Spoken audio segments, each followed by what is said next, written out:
আসসালামু আলাইকুম। আসলে নির্বাচনটা কবে হবে? এইটা একটা গুরুত্বপূর্ণ প্রশ্ন। এখানে অনেকগুলো যদি কিন্তু আছে।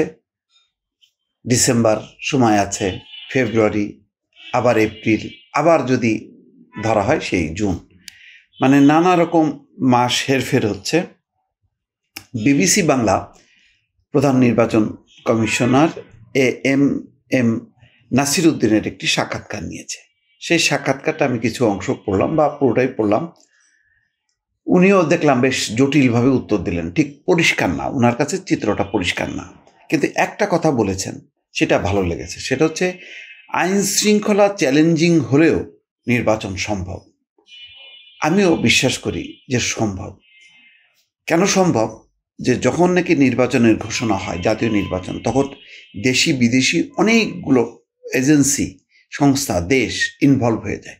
তখন পরিবেশটাই ভিন্ন হয়ে যায়। আর বিশেষ করে বর্তমান পরিস্থিতিতে যেহেতু সেনাবাহিনী ফিল্ডে আছে, তখন সেনাবাহিনী একটা এক্সট্রা দায়িত্ব পালন করবে এবং চ্যালেঞ্জ হিসেবে নেবে। সেটা কিন্তু সেনাবাহিনীর পক্ষ থেকে বলেছে যে জাতীয় নির্বাচনের চ্যালেঞ্জ নিতে সেনাবাহিনী প্রস্তুত, নির্বাচন কমিশনও প্রস্তুত। কিন্তু নির্বাচন কমিশনকে বিবিসি বা সিইসিকে যে প্রশ্নগুলো করেছে, যে সম্প্রতি প্রধান উপদেষ্টার সঙ্গে যে সাক্ষাৎ করেছেন তিনি ডক্টর মোহাম্মদ ইউনূসের সঙ্গে, তাতে প্রধান নির্বাচন কমিশনার কিন্তু খুব বেশি সুনির্দিষ্ট করে বলতে পারছেন না, বা তাকেও যে খুব প্রেশারাইজ করেছে যে আপনি একটা নির্বাচনে পূর্ণ প্রস্তুতি নিয়ে আপনি মাঠে নামেন, সেটা কিন্তু মনে হয়নি। তার বক্তব্যে নাসিরুদ্দিন সিইসি তার বক্তব্যে কেমন জানি একটা দ্বিধাদ্বন্দ্ব আছে, এবং তিনি বলছেন যে আমরাই আসলে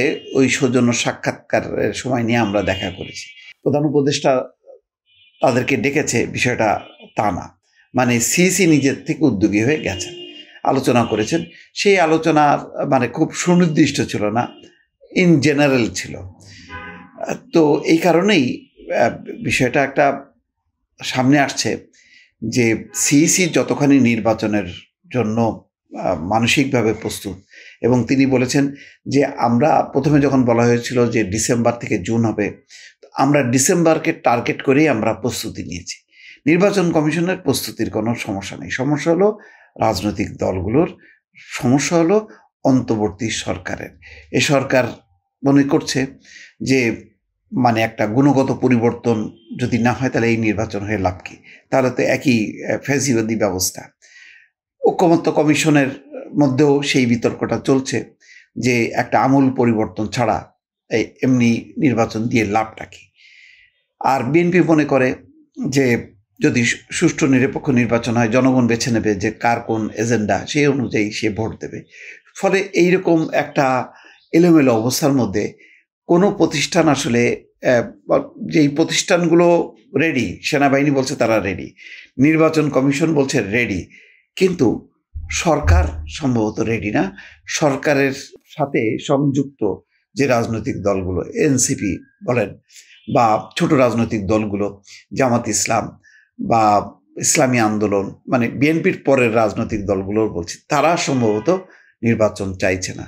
সেই কারণেই একটা জটিল আকার নিয়েছে নির্বাচন অনুষ্ঠান। প্রশ্নে দর্শক ভালো থাকবেন। আল্লাহ হাফেজ।